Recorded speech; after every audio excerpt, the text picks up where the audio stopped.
Connect with Elliot in the morning on Twitter at EITM Online. You look like you're in fantastic shape. I mean, you've always been in shape, but don't you agree? Like you look. He just looks relaxed. I was just saying, you look really good right now. And I don't know if it's maybe the hair has grown in and you've been back for a little bit, but you look good right now. I look healthy as opposed to a couple months ago in Nepal when I wasn't very healthy. Maybe that's it. Maybe that's it. Yeah. Like you've been back for a little bit and like back to living, I don't want to say normal, but just back from Nepal. Yeah, back to the routine, exercising every day for hours on end and Amen. stuff like that. Amen. You know what I'm talking about. Preaching to the choir? Yeah, you've read my book, right? Yeah. Multiple times. It's Of in that course. stack. Multiple times. right. And I dog ear the pages I like, which are almost all of them. Of course. Said I'll go back and do that. Yes. All right. But I do want to get into your trip to Nepal, though. Yeah. Walk me through exactly what you were doing there. I was there for two reasons. One was I was doing a documentary on the Icefall Doctors of Everest, and the other one was I was visiting the Raute, which is a group of nomadic. It's a nomadic tribe, one of the last on Earth. The last in Nepal, last in South Asia, but one of the last on Earth. So I visited them. There's less than 150 of them left. So I was there for a couple of days filming and meeting them. Less than 150 members of that tribe. Yeah. They've been going on for thousands of years, and of course they're nomadic, and there's no such thing as healthcare for them and stuff like that. They move from place to place about 1 or every 2 months. The locals get pissed at them because they're there. They're cutting down their trees. They're making pottery and stuff like that, and then they take off, and then they. So they will. Okay, so maybe that's where I was a little confused about everything. So the obviously they're nomadic. I understand that. Yeah. And so they'll just go from town to town in Nepal and kind of set up shop. Yeah. Well, they go from village to village, right? It's a really good strategy. Every 2 months, the locals come in. They get pissed at them because they're cutting down their trees, right? They're taking their resources, so they move to another area. And then they end up coming, they do like a 12-year circle, and they come all the way back. 12 years? 12 years. So the time they get back to the same place, the people that are pissed at them have grown older, right? So they've forgotten about how bad they are. And then they last like another month or two, and then the locals come in. When I was there, the locals were in there like yelling at them and stuff like that. Were they really? Yeah, like, what are you doing here? And you're cutting down our trees, and you're taking our water and things like that. So they go, okay, well, we'll move. And then they just pack up and they pack go. up and they go. Whatever's on their back, man. What is how did infiltrate's not the right word, but how did you get in with them? My film partner in Nepal has been with them for like 15 years. Has been traveling with them not traveling with 15 years, but had been known them for 15 years. He got a grant, with an NGO and stuff. So I got in contact with him 4 years ago about the project of possibly doing a documentary on them. And then that didn't seem to work out. So I was like, well, I want to go visit them anyways, just to see what they're like and do some filming. So he kind of got me in there, introduced me to them. So I was able to go around and talk with them. So do you leave that? And then I want to get to what like their day-to-day is. Yeah. But do you leave that going like, this is awesome? Or do you leave that going like, I get why the locals hate them? Or both? Both.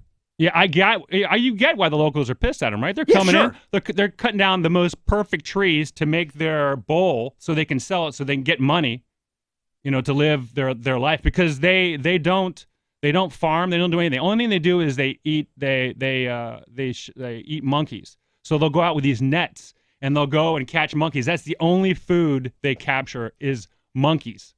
Jesus. So if the monkeys aren't around, now am I wrong to go like, is that normal there? I mean, I realize that's an awkward question. No, but it's not like everybody in Nepal is eating monkeys. No, most people in Nepal don't do that, but the Raute do. They hunt monkeys for food. So they go out, they nuts, and they catch them, and they bring them back, and they eat them. But they had no monkeys in that specific area.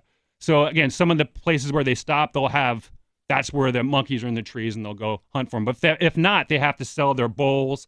They have to make this, very primitive tool. So they'll make these bowls, and then they'll sell them to the locals, and then they take that money and they go into town. They'll go into like the little village. It's not really a town, right? Couple little village. They get stuff to eat, and they bring it back, and they do that again until the locals get pissed at them, which they always do, and they go, all right. How much time do they usually have when they pull into a town? About 2 months.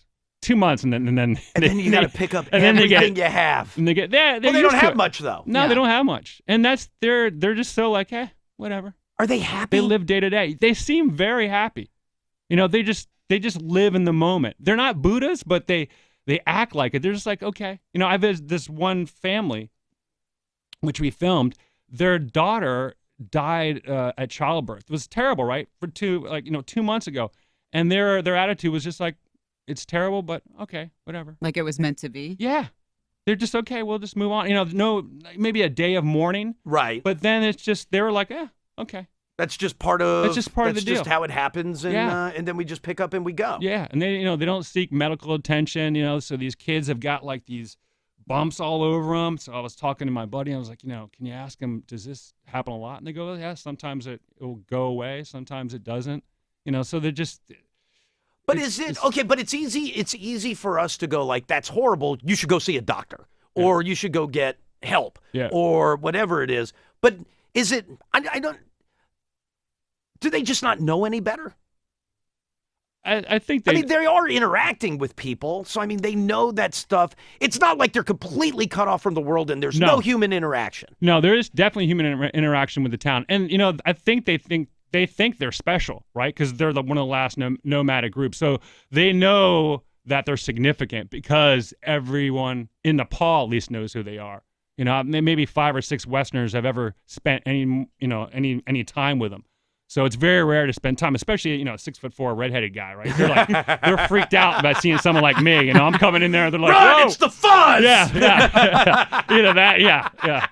A dark god or something, a dark human being. But, so they found me very interesting. And so how long did you spend with them? Like close to a week.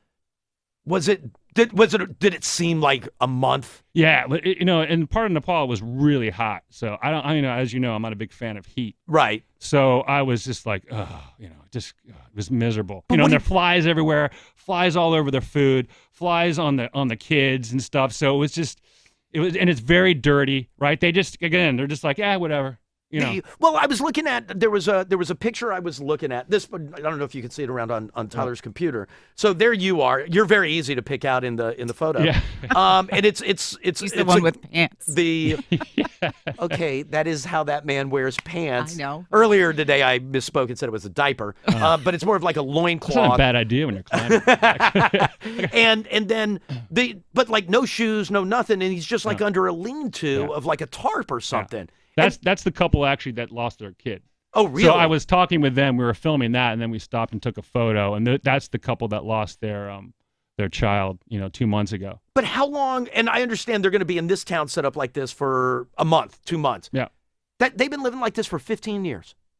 They've been living like that for thousands of years. No, but I mean this couple specifically. No, their whole life they've been living like that. Whole life. Yeah. Their whole life they've been living like that. I can't wrap my head around it. I can't, to own nothing. They own nothing. They just live day to day, right? It's just the ultimate. Now, there is part of me that thinks that would be awesome. Yeah, I mean. But I do like having a car. I do like going home to a house and having a bed and like some clothes and stuff like that. But there is something kind of freeing about having absolutely nothing. Nothing, yep. But then I also feel like you would also live in, and maybe they do, maybe they don't, in fear of, you do need something, and that's food. You need shelter. And food and shelter, I mean, those are the two things you need. They have shelter, obviously. But I'm with you. If there's no monkeys, then they got to go in town. Does it get bad? Like if they go into town and they're trying to sell a bowl or whatever it is. And I understand you were saying where like the locals get pissed at them for cutting down trees or whatever they're doing. When it comes commerce time, do they get along or no? With the locals? Yeah. Yeah. I mean, they're constantly, and when I was there, they're constantly shoving bowls in my face. Like, do you want to buy this? Do you want, constantly trying to sell stuff so they can get some money because that was the only way they're going to get food, right? Was to go into town and get their food from there. So they're constantly shoving stuff in your face to get it. But if they don't eat, they don't eat. That's fine with them. They eat basic stuff like rice, potatoes, so they can get big bags of rice that aren't expensive.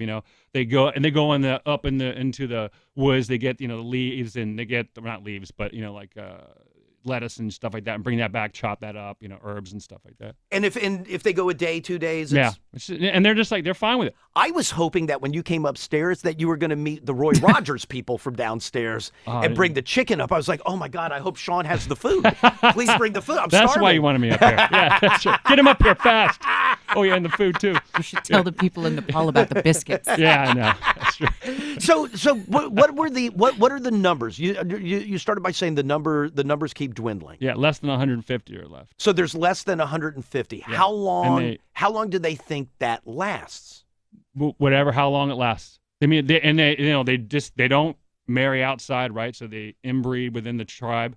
So it's destined to fail. So the Nepal government is trying to get them on a land.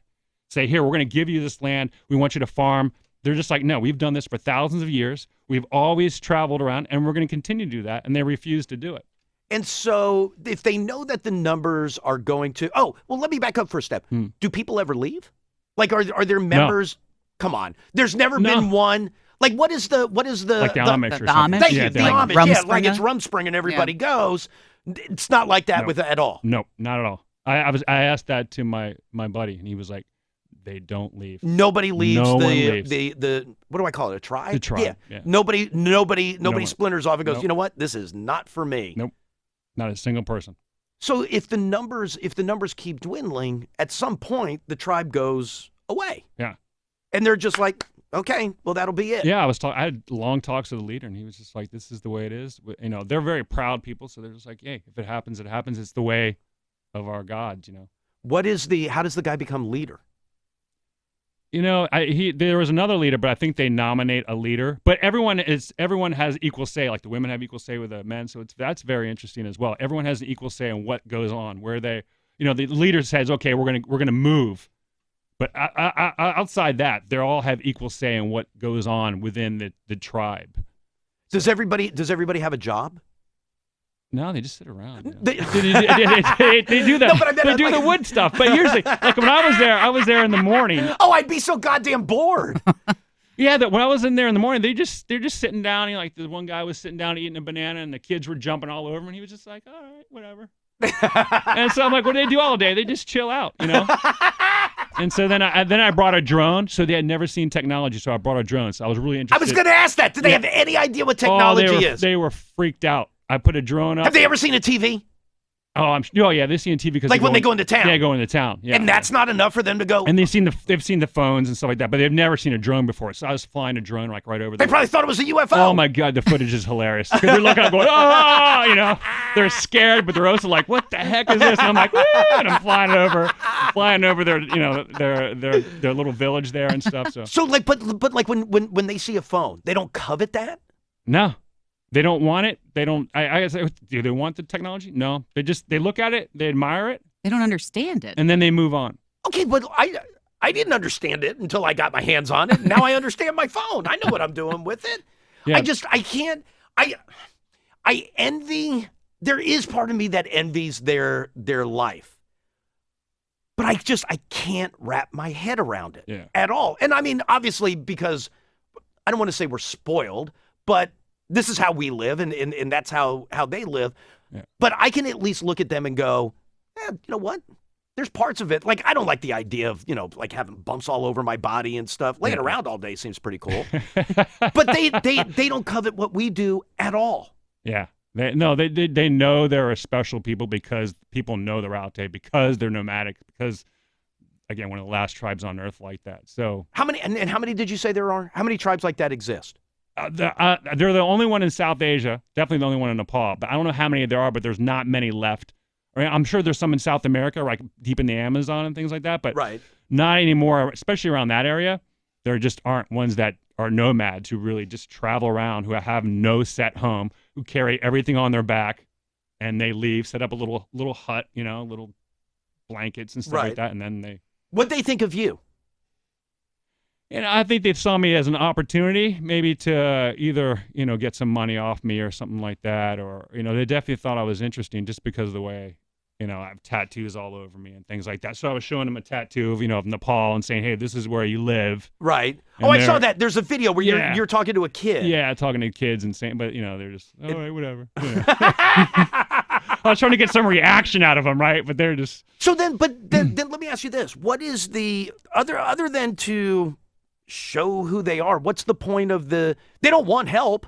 No, they're not asking for help. No, they're not asking for help. So it's not like the documentary is being done in a way to go, hey, listen, these are people that need help, want help, deserve help, whatever it is. Yeah. Let me ask you this: if you brought a doctor in there, yeah, would they at all be interested in anything that the doctor had to say? No, they actually, somebody had hurt their guy. I guess had slammed something on his hand. I have footage of that, and this thing swelled up. So and of course, it was getting infected, right? So it looked really bad. So they had a guy in there who was trying to clean it up. They usually have a guy visit from the government, from the health offices once every month or 2 months. Once they can find him, we had to find him first because again, they don't have phones. So we had to find someone. What? That's a fair point. You don't know where they are. We didn't know where they are. Cycle. So the guys, they went into a village, had the guy in the village call my partner and say, here's where we are. So we found him. It took us like 3 days to find him. And then when we found him, they were there. So again, the health people come in there. When they find him, they try to clean him up as much as possible.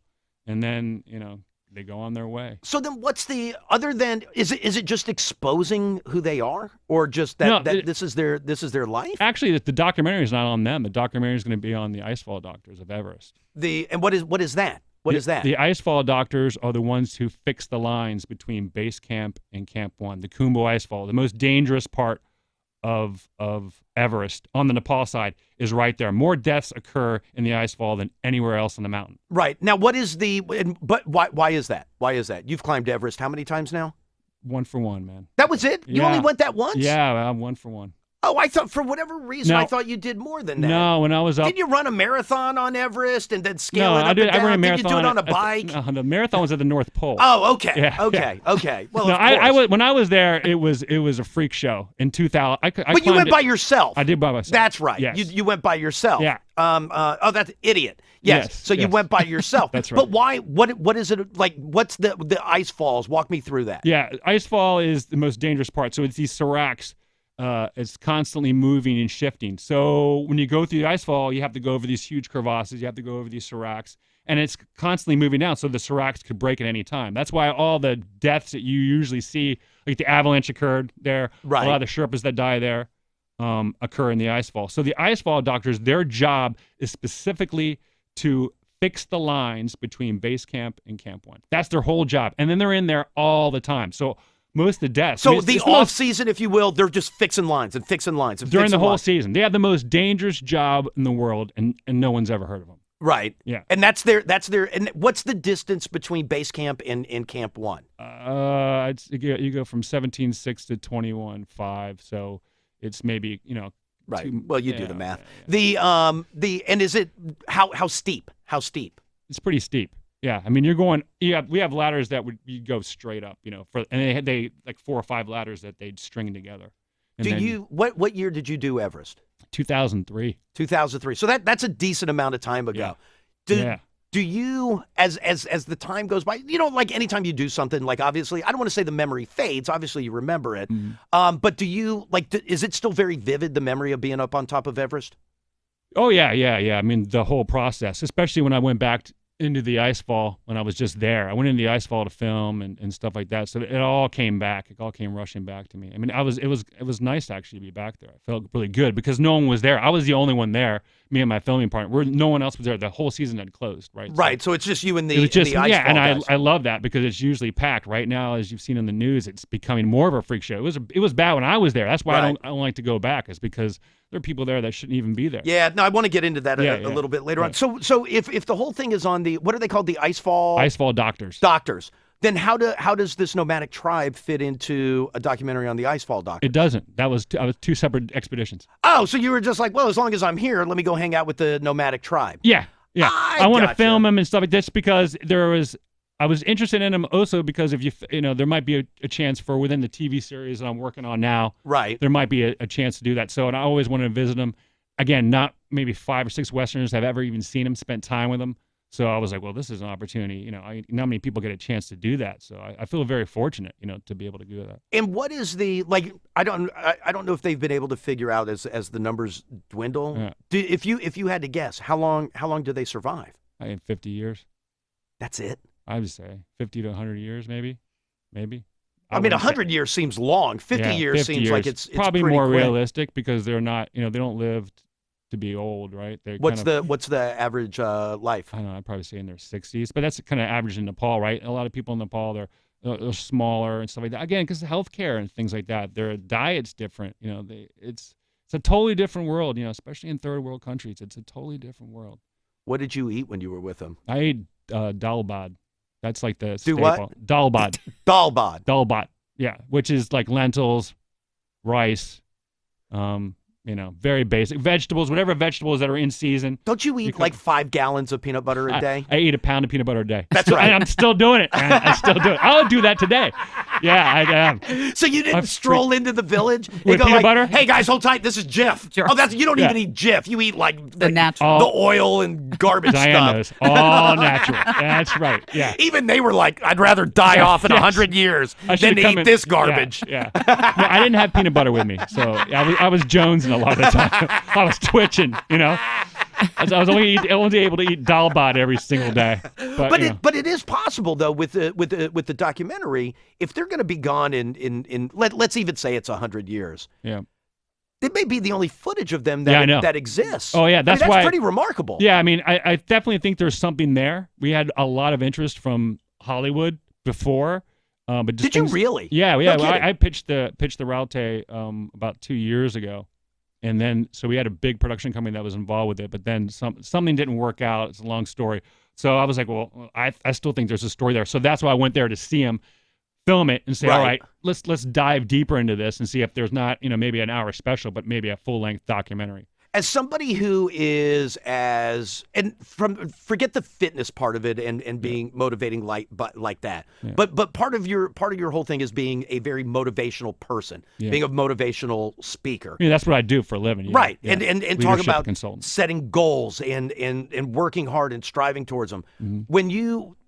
When you're with them, are you frustrated that no matter what you say to them, that's not gonna sink in? Yeah, I originally thought, I was going to talk to them about climate change and all these different things and hopefully make a difference. But after I was talking to them, they're just like, yeah, well, Like, you want a bowl? Yeah, I was like, yeah. You got 500 rupees because I got this bowl. So I was like, all right, I'll give you the freaking money.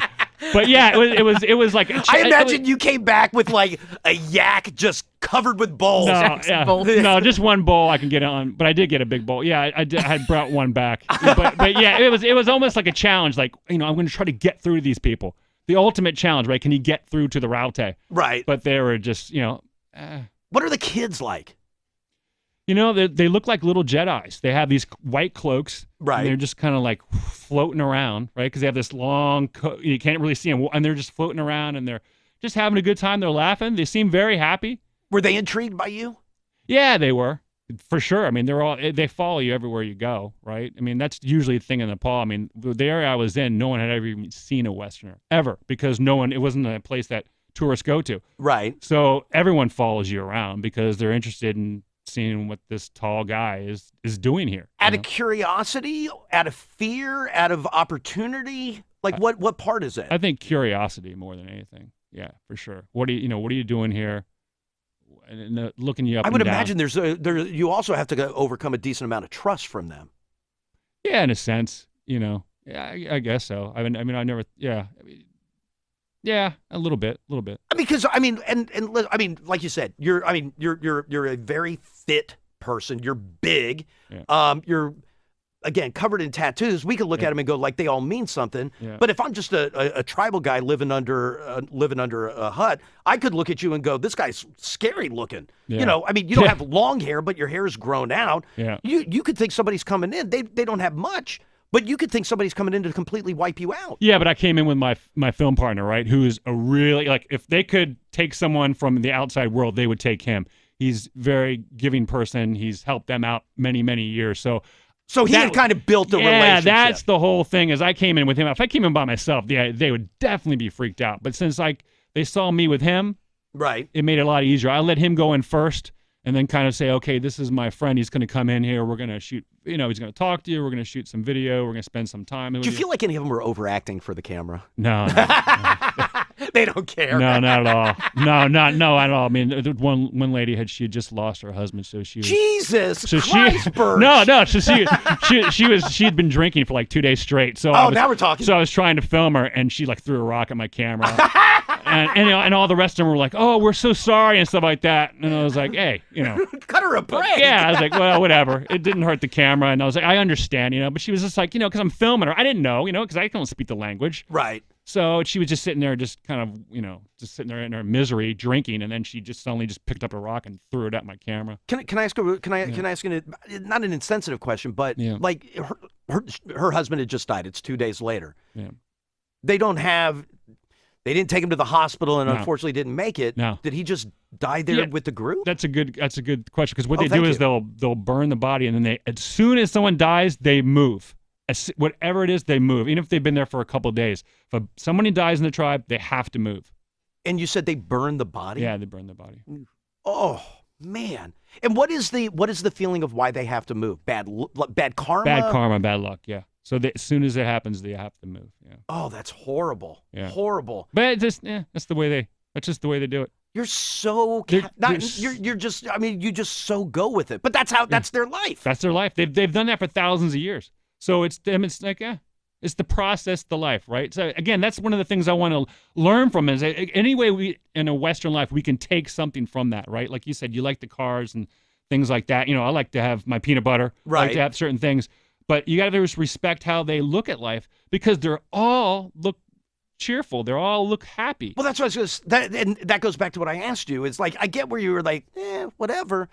But they're totally content and happy. Totally content and happy. Yeah, I mean that's why I was filming it for. Is we're doing a different thing on a TV series about that, about being on solitude, on being complete, on being happy in the moment. Right. And those people are perfect examples of that. God, that's fascinating. All right, let me do this. Give me a quick break. Sean Burch is with us. Quick break. More with Sean next.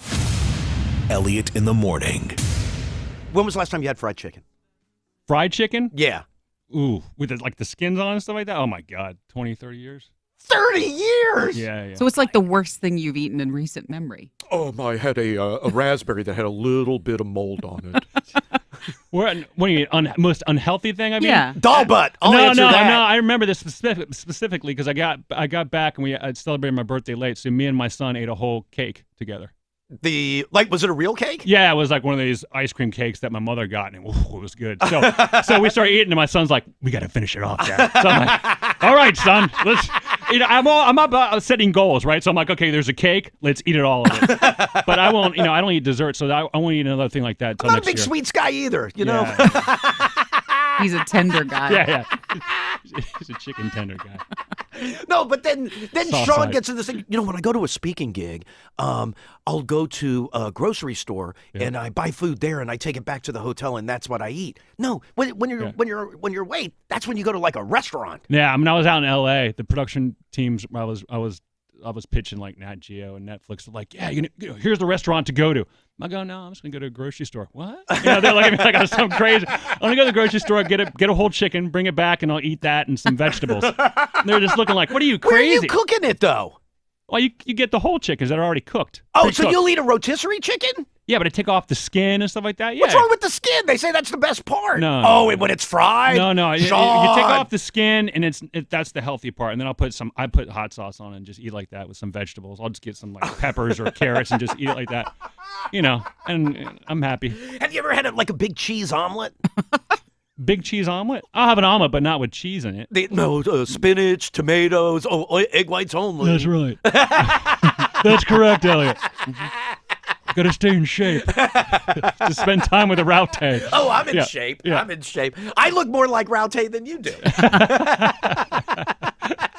And I too will completely be dead within 50 years. All right, so I want to go back and I want to cover a couple more things. Sure. Go back to the Everest and the ice. What are the ice? Icefall Doctors. Icefall Doctors. They were named the Icefall Doctors by Rob Hall, who in 1996, he's the big famous guy who died. He kind of started expedition climbing with clients. Right. So all the movies have been done about Rob Hall. He died on the mountain and stuff like that. But before he died, he named a guy named Angnima Sherpa the Icefall Doctor. He came up with that term. So we have footage from like 15 years of following Agnima and his entire family, who's for like 50 years, their entire life is based on Everest. Right. All their kids work in the Icefall. Their daughter just summited Everest. So it's a fascinating story about a family whose entire life is based around the most dangerous job on Earth. Now, the Icefall Doctors, do they also, like, do Sherpas do they go all the way to the top with you? When you go, I know, like, when you went by yourself. Yeah. But, like, if I were part of, like, a group that was going to go to Everest, do the Sherpas go all the way to the summit with you? The Sherpas fix all the lines. I mean, the Sherpas have the hardcore work. Right. Yeah. And those lines are there. Like when you see like the ladders and the lines and stuff, the Sherpas do all of that and kind of make the mountain, I don't want to say easier to climb, but more accessible to be able to climb. Yeah, without them, 95% of the summits on Everest from the Nepal side would never occur without the Sherpas. So how would like the other 5% would just be freaks of nature who would be able to do it? Who'd get themselves to the Icefall and find their way up. But everyone who goes on the mountain has Sherpas. You can't really climb the mountain without Sherpas. So even when you went by yourself, did you have Sherpas with you? Well, I used the lines, right? So I would use the lines that the Sherpas had met. I didn't say, okay, well, the Sherpas fixed it, so I'll go another different way. No, so but I meant like that route. But nobody no went with you. No one was with me. I was by myself. That's the reason why I almost died, was because it was not like I could say, hey,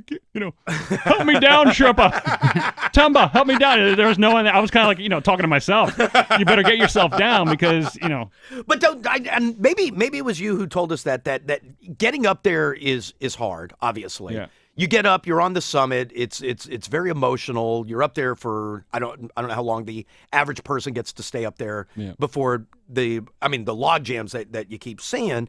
But then coming down there's the whole emotional release, and then people also mentally aren't as focused in as they were getting up, and then you're without oxygen or you're lower on oxygen, so there's an anxiety that kicks in. Yeah. So the coming down is actually, or at least I feel like you've said in the past, is very, very dangerous. Yeah, because you spend all your energy getting to the summit. So when you get to the summit, a lot of them just, that they've given all they can to get to the summit.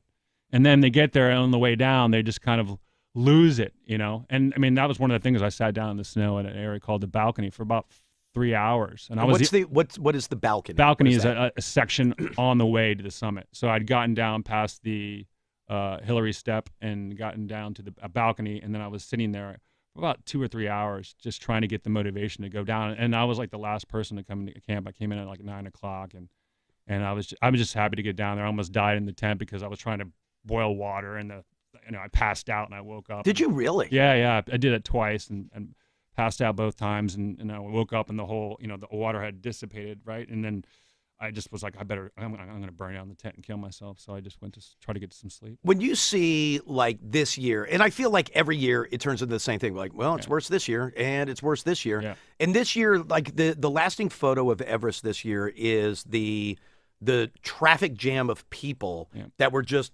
the traffic jam of people that were just standing there, waiting and waiting and waiting. When you see that, does that piss you off? Yeah, really pisses me off. I just did an article that was a woman did it in the Washington Post that they interviewed me about the traffic jams. What can we do about it? And I was specific in saying, hey, if you haven't climbed another 8,000 meter peak, you shouldn't be on the mountain. You should gain experience.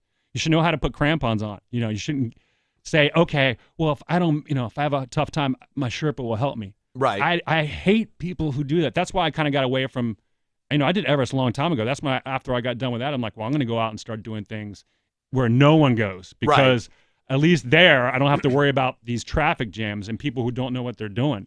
At least if I die, I can do it on my own terms, as opposed to almost losing my toes to frostbite because I was waiting for some Yahoo to get down the freaking Hillary Step who didn't know what he was doing. But now, would you have looked at Sean Burch now?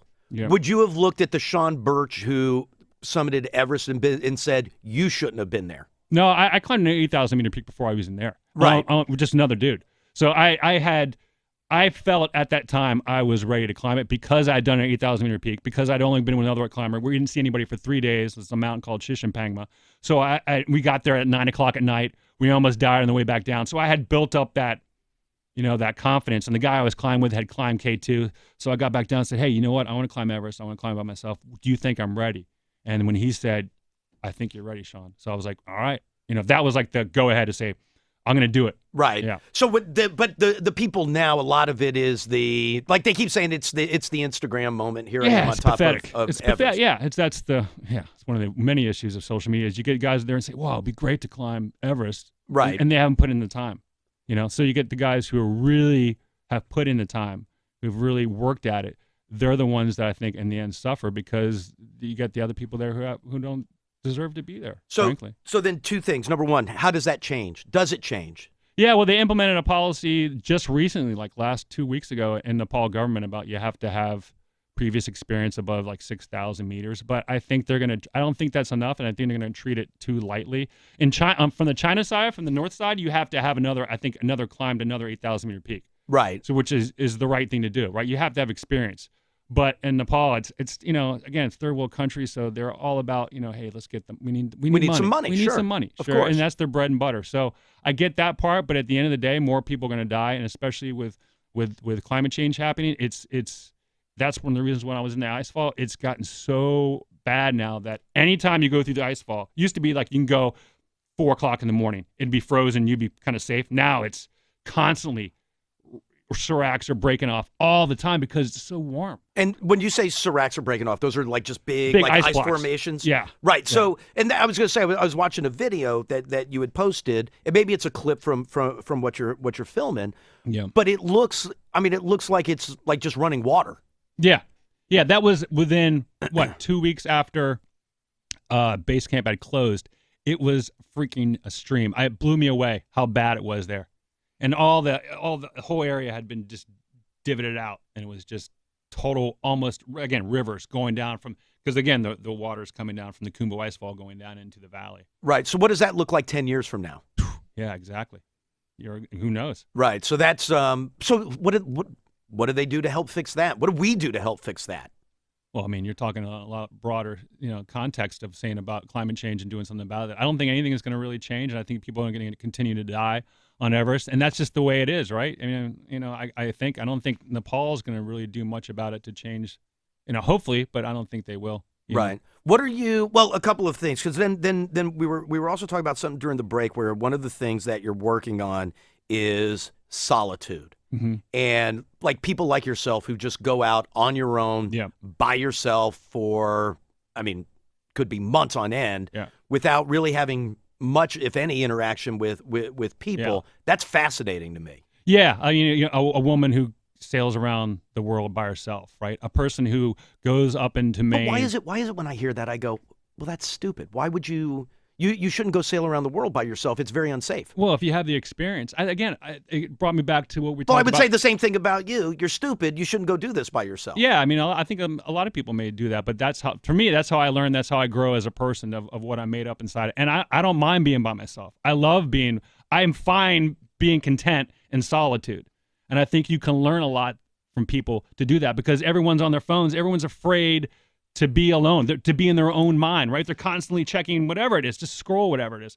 And I think if you spent some time in solitude in Mother Nature, you could really learn more about yourself and be content within yourself. And when I'm on the mountain and Mother Nature and the elements, that's when I feel the most happy, right? I mean, you can be in a relationship and never feel, you could be so alone and be in a relationship, right? Right. So. But do you buy into the belief that as human beings we covet interaction and friendship and just interaction with people? Yeah, I love that too as well, but I just think you can learn also from solitude. So when you come back, like when I come back from doing an expedition on my own, maybe for 2 or 3 months, I come back and then I interact with people. To me, it's more enriching. It's more, I'm looking you in the eye. I'm really paying attention. I'm there. I'm completely present. I think that helps from being in solitude and spending time alone, learning more about myself as a person, what I'm made of as a person. That's why I do these expeditions, right? Because I want to see what I'm made of. So when you go, when you go away for an expedition, 3 months, is that 3 months literally you won't talk to anybody? At times, I won't talk for people for at least 5 or 6 days, and then when I come back, it's always with locals who don't speak my language. So I am, in a sense, alone, right? I don't talk to them. Right. I usually just food. It's all about make me some food, and then I'll bring the food, and then I'll spend time in my tent alone, writing my journal and stuff like that. And then I'll go off and go climbing the next day. But 5 or 6 days without interacting with anybody. Seeing anybody, but not interacting with anybody who speaks English for months. I don't think I can go 5 or 6 days without interacting with somebody. No. I get cabin fever if it snows. Like, I have to get out, and not because I need to go out and test the elements, but I just can't sit at home by myself. But it's not because I know, but you can go out and just take a walk and stuff like that. I mean, that's Well, I walk when he can drive. That's right. but I do think I'd be all right in solitude. Yeah. I mean, I think people at first would be scared of it, but once you've done it, it's trained the mind, right? Once you've done it for a period of time, you can learn so much about yourself and grow and be a better person, to grow as a person, which to me is the whole point in life, right? Is to grow as a person, to be a better person. No one wants to be average. So my thing is how can I be the best human being I can possibly be? Be the best father, be the best climber, be the best motivational speaker. Right. And so this helps me, is going out there and doing these things. So what's your next crazy expedition? I'm going back to the Himalaya. And doing what? Well, I don't talk about it until it's oh. I'm do you want me to go with you? My word Would you hate me in a tent with you? Yes. Be honest. I don't know, man. I could probably last with you a couple of days, but I can see you here going, "This sucks." Where's my chicken tenders? Journal. Yeah. I'm definitely not writing in a journal. Elliot, spend some time by yourself and write in your journal. I'd be fine by myself. Where's my chicken tender? No, I would eat local. I would eat local. When you're sitting there with diarrhea for about a day beside the tent. By the way, you'll be looking at me going, "I want to kill you." I have every day. Oh, okay. That's not a problem. That I could live with. Cleaning out your system's not a big deal. All right, well. I'm not journaling. I'm definitely not journaling. I'll put you on a mountain. You'll be cold. Do you like the cold? I like cold weather. All right. Much prefer it cold than hot. I don't want to spend my life like you where your hands are freezing because you frostbite. Yeah, I want a nicer set of gloves maybe. But no, I'd much rather be in the cold. I'll take you out for a weekend like in Colorado or California. We'll go to 14,000 foot peak and then we'll see how you do. I don't. That doesn't register to me though. Like 14,000 feet. I'm like, all right, so that's cool. All right. That's not very high. How do I get to the top of that? I'll help you. I have a feeling I'll be carrying his gear. Yes.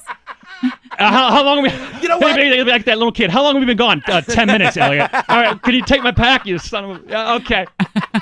I'll have to drag him to the top. Is your definition of hell sitting on that little balcony area after climbing or on Everest, and I'm sitting next to you?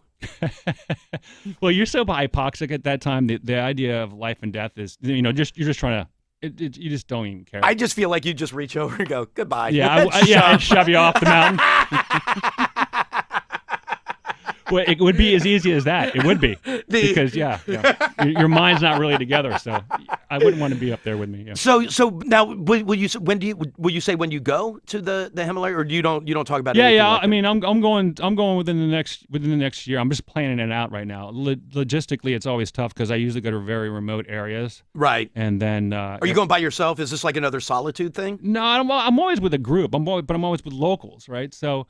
And then I will go off for days on end when I don't see anybody because I bring my tent and stuff like that. But then when I'm with them, again, I see them, but there's no communication. It's always just hand gestures. Hand gestures. Bowl or whatever it is. Whatever it is. And the motivational speaking stuff, everything's going well? Everything's going well with that. I'm a leadership consultant, so I'm working with some great people and some good companies. So good for you. Yeah, man. Good for you. Let's go to Colorado with Sean. That'd be awesome. I mean, I'd take you. No, you wouldn't. I would. Absolutely, I would. I just don't think you're serious. I think it's for the radio. I think once you get off, you'll be like, listen, we talked about it, but don't give me a call. I have a whole list going. We want to go to the Hotel Green in Richmond. Yeah. There's an Indian restaurant that only makes butter chicken. I want to go there. Where was the other place that we wanted to go? There was something else on that list. I can't remember. What was it? Scary Strokes. Oh, Scary Strokes. It's technology. But like you wear like VR glasses and you're like in the video game. Yeah, that's awesome. That's what we should do. That'd be interesting for sure. That's a good start. Yeah. And then if we could put in the 14, I don't know if I'll have time. I don't know if I'll have time for the 14,000. I'll check my schedule. Yeah, exactly. Look at your calendar. I'll look at mine. And then So, and when do you find out? Like when do you find out about your your documentary and stuff? Well, we're shooting the sizzle right now, so then I'll take it out to L.A. My agent, and we're going to shop it around. But I might go the investor route because I have more control. So, so then you would just do it yourself? Yeah, I mean, if there are any investors out there who want to be producers, let me know. Give me a shout because I might go it myself because that's a couple of bucks. That's literally a couple of bucks, but at least that way I want some say in it. Yeah. Well, that's the whole point. Is you want they'll get money, but I like the creative control because then I can tell the story the way I think it needs to be told. Would you let's say it all gets done and it comes out and it's the way you want it? Yeah. Is there any part of you that would take it and show it to them? Oh, absolutely. The Raute? Yeah, well, yeah. I mean, the one I'm working on now. The one I'm working on now is the Icefall Doctors one, the story about that family. So yeah, I mean, the idea is to get that film done and then help the family. They have like a house that needs to be rebuilt and stuff like that. So yeah, I'll always give back to the areas that I go to. I mean, that would be the cool thing is to come back and say, hey, we filmed you. Right. We're going to fix up your house. Because we sold the film and we're going to do this stuff because the family is just they just welcomed me into their house. They didn't have to do that. I filmed all the brothers and like that. Very meaningful stuff. It's very heartbreaking, but also very inspirational at the same time. That's awesome. I love when you come in. Man, somehow I always feel worse about myself, but I do love when you come in. That's why we space it out. Oh, Elliot's starting to feel good about himself. You know what? Let me shoot off an email. Tyler, see if I get back in there. Tyler, I'm coming in. I heard Elliot. He's very happy. He's feeling really good. All right, dude. On Facebook, it's @official Sean Burch. Dude, you're the best. Thank you so much for coming in.